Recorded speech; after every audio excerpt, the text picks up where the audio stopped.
সম্মানিত বন্ধুগণ আমার, মক্কা বিজয়ের কিছুদিন যেতে না যেতে মায়ার নবী দয়ার নবী সাল্লাল্লাহু আলাইহি ওয়াসাল্লাম তাবুক যুদ্ধের অভিযানের জন্য সাহাবীদেরকে ডাক দিলেন। নবী আলাইহিস সালাতু ওয়াস সালাম ডাক দেয়া কই, আমার সাহাবীরা, তাবুক যুদ্ধের অভিযানে যেতে হবে, তবে তোমাদের কাছে আমার আহ্বান হলো, তোমরা তোমাদের সামর্থ্য অনুযায়ী ওই যুদ্ধের জন্য কিছু নসরত করিও। জোরে কোন সুবহানাল্লাহ। আমার প্রাণের ভাইয়েরা, সম্মানিত বন্ধুগণ আমার, সাহাবীদের পেটের মধ্যে খাবার নাই, পকেটের মধ্যে টাকা নাই, খেতে খামারের মধ্যে ফসলাদি নাই, মাত্র একটা যুদ্ধ শেষ করে এসেছে। আরেকটা যুদ্ধের জন্য নবী আলাইহিস সালাতু ওয়াস সালাম সাহাবীদেরকে ডাক দিয়েছেন। সাহাবীরা দুনিয়ার সবকিছু ছেড়ে দিতে পারে, কিন্তু নবীর কথা ছেড়ে দিতে পারে না। জোরে কোন ঠিক কিনা? আমার প্রিয় বন্ধুগণ, সাহাবীরা যার যার বাসায় চলে গেলেন। ওমরে ফারুক রাদিয়াল্লাহু তাআলা আনহু বাসায় গিয়া উনার সম্পদটাকে দুই ভাগে ভাগ করলেন। এক ভাগ সম্পদ নবী আলাইহিস সালাতু ওয়াস সালামের জন্য নিয়ে আসলেন, অপর ভাগ সম্পদ ছেলে মেয়েদের জন্য রেখে আসলেন। ওমরে ফারুক রাদিয়াল্লাহু তাআলা আনহু মনে মনে ভাবলেন, এবার মনে হয় আমার চাইতে বেশি দান আর কেউ করতে পারবে না। আমার প্রিয় বন্ধুগণ, উসমান গনি রাদিয়াল্লাহু তাআলা আনহু তার মন মতো অনেকগুলো খেজুর দিলেন, উট দিলেন। সাহাবী আব্দুর রহমান ইবনে আউফ রাদিয়াল্লাহু তাআলা আনহু উনিও অনেক খেজুর দান করলেন, আবার অনেকগুলো উট আল্লাহর রাস্তায় দিয়ে দিলেন। আল্লাহর রাসূল সাল্লাল্লাহু আলাইহি ওয়াসাল্লামের সাহাবী আরেকজন নাম তার আবু বকর সিদ্দিক রাদিয়াল্লাহু তাআলা আনহু, উনিও দৌড়াইয়া বাসায় চলে গেলেন। বাসায় গিয়ে ঘরের ভিতরে যা কিছু ছিল সব কিছু পুটলা বানাইয়া মায়ার নবী দয়ার নবী সাল্লাল্লাহু আলাইহি ওয়াসাল্লামের দরবারে নিয়ে আসলেন। নবী আলাইহিস সালাতু ওয়াস সালাম ডাক দেয়া কয়, ওমর, তুমি এত সম্পদ যুদ্ধের জন্য নিয়ে এসেছ, আমি জানতে চাই তোমার ঘরের জন্য কি রেখে এসেছ? ওমরে ফারুক রাদিয়াল্লাহু তাআলা আনহু ডাক দেয়া কয়, নবী গো, আমি বাড়িতে গিয়ে আমার সম্পদটাকে দুই ভাগে ভাগ করলাম। এক ভাগ সম্পদ নবীর জন্য নিয়ে আসলাম, অপর ভাগ সম্পদ আমার ছেলে মেয়েদের জন্য রেখে আসলাম। নবী আমার ডাক দিয়া কয়, আবু বকর, আমি জানতে চাই তুমি কি নিয়ে এসেছো? আবু বকর সিদ্দিক রাদিয়াল্লাহু তাআলা আনহু ছোট্ট একটা পুতলা বানাইয়া নবীর হাতের মধ্যে তুলে দিলেন। নবী আমার ডাক দেয়া কয়, আবু বকর, যুদ্ধের জন্য কি নিয়ে এসেছো? বাসার জন্য কি রেখে এসেছো? আবু বকর সিদ্দিক রাদিয়াল্লাহু তাআলা আনহু দুইটা চোখের পানি আর ধরে রাখতে পারে নাই, ডাক দিয়া কয়, নবী গো, আমার স্ত্রীর নাকের ফুল, কানের দুল, হাতের বালা, গলার মালা, যা কিছু ছিল আমি সব কিছু পুটলা বানাইয়া নবীর জন্য নিয়ে এসেছি।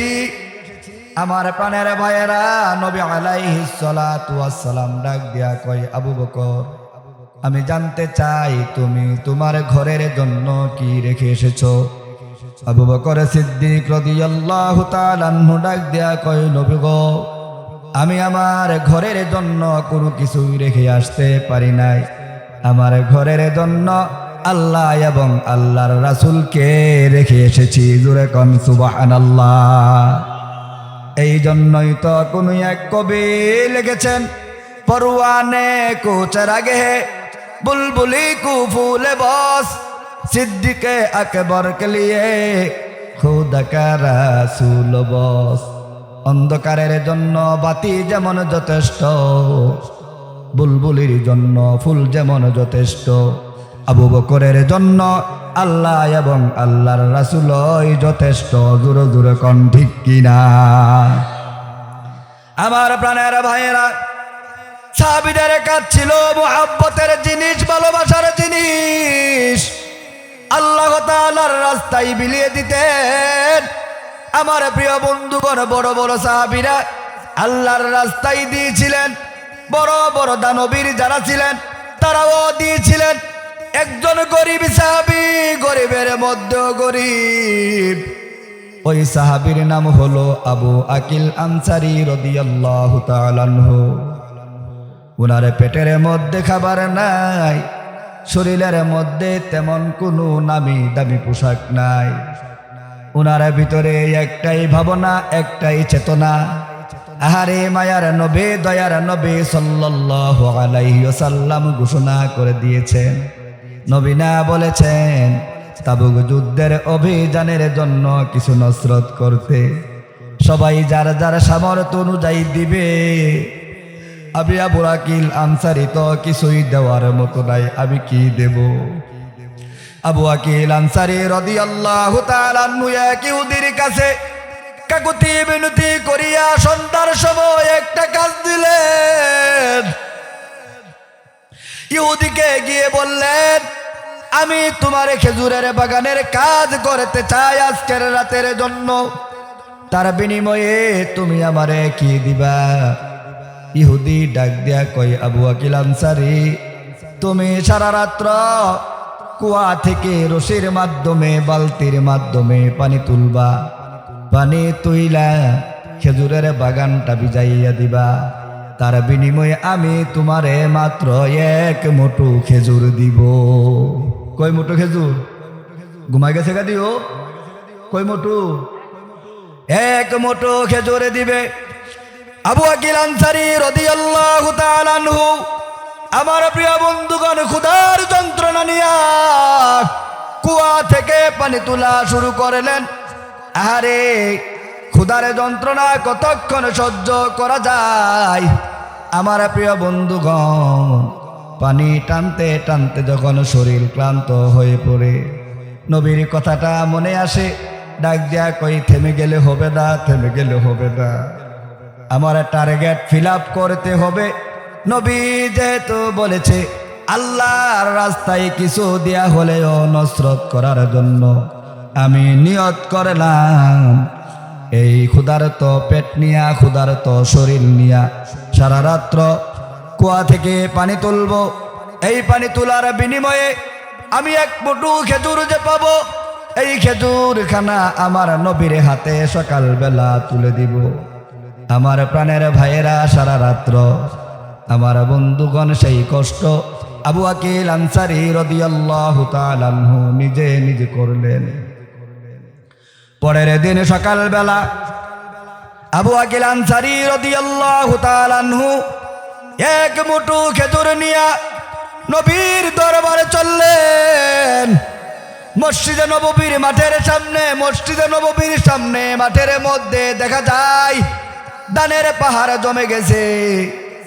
এই দানের পাহাড় দেখিয়া আবু আকিল আনসারী রাদিয়াল্লাহু তাআলা আনহু এক কদম সামনে বাড়ে, আবার থেমে যান, এক কদম সামনে বাড়ে, আবার থেমে যান।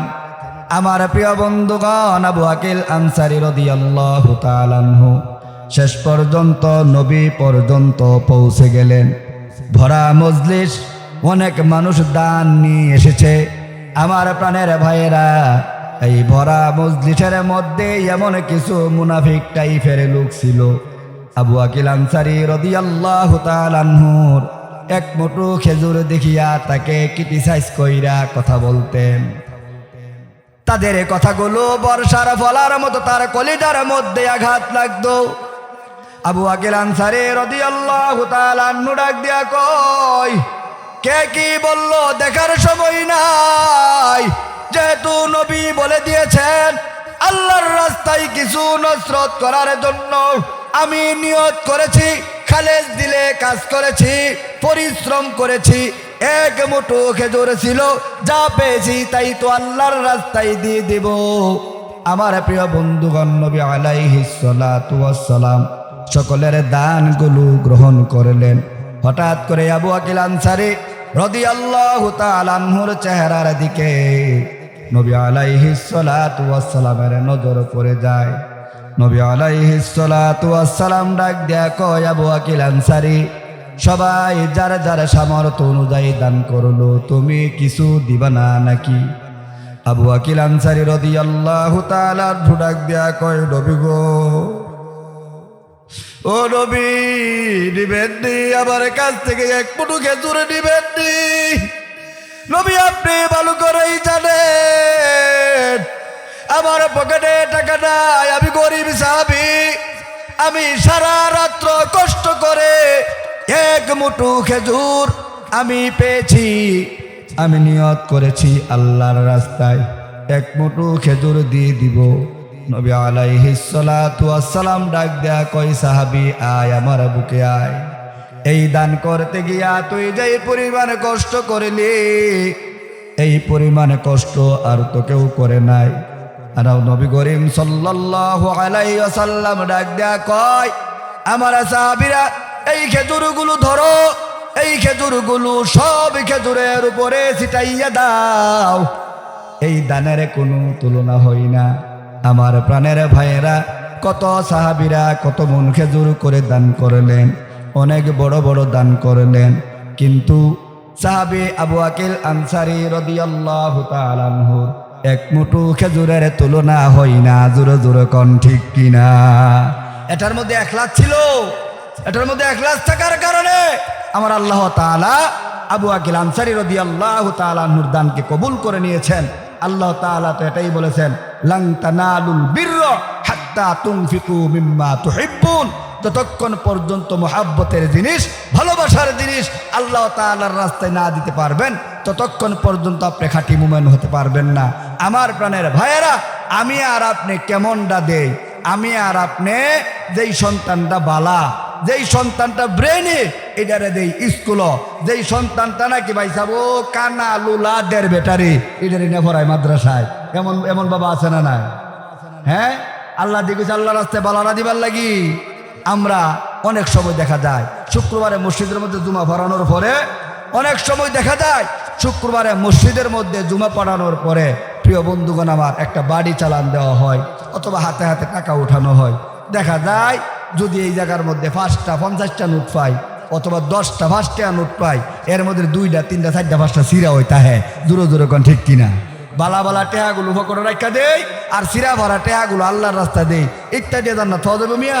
যাই হোক, এবার আমার কথা হলো, মায়ার নবী দয়ার নবী সাল্লাল্লাহু আলাইহি ওয়াসাল্লাম ঘোষণা করে দিয়েছেন, তোমার দানটা কম হলেও এটার মধ্যে যদি ইখলাস থাকে, সেই ইখলাসের বরকতে আমার আল্লাহ তাআলা তোমার অল্প দানকেই কবুল করে নেবেন। চিৎকার দিয়া কোন ঠিক কিনা? ইখলাস যদি আমার আপনার ভিতরে থাকে, দান অল্প হলেও তাতে কোনো অসুবিধা নাই। তবে আমার আপনার কথা হলো, এই দানটা নির্ভেজাল হতে হবে। আল্লাহ তাআলার রাস্তায় আমি আর আপনি দান করব। আমি লম্বা চূড়া আলোচনা করব না, আগেই বলে দিয়েছি, কারণ বেশি রাত্র আলোচনা করলে আলোচনার কোনো মজা থাকে না। এরপরে নরসুন্দির সোনাম ধন্য মুফতি সাহেব, আপনাদের এলাকার কৃতি সন্তান, এই যে হুজুর যে আছেন, হুজুর তো আলহামদুলিল্লাহ আমাদের মাথার তাজ, আমাদের উস্তাদ। আমি যদিও হুজুরের কাছে লেখাপড়া না করি, কিন্তু আমার উস্তাদ সমতুল্য। আমার প্রিয় বন্ধুগণ, এখন কথা হলো, আমি আপনাদের সামনে আপনাদের যেই ঘরটা এখন দেখে আসছি, মসজিদটা, এই মসজিদটা ভাই সাহেব একবারে জীর্ণ শীর্ণ। এমন মসজিদ আপনাদের এলাকার মধ্যে আমার মনে হয় আর অন্য একটা পাওয়া যাবে না বিশ্রায়া। ওইখানে একটা মসজিদ দেখে আসলাম, খুব সুন্দর একটা মসজিদ। এইখানে যাইটা মসজিদটা দেখছি, এই মসজিদটা ছোটোখাটো, এই মসজিদটা একটু বড় হওয়ার দরকার আছে না নাই?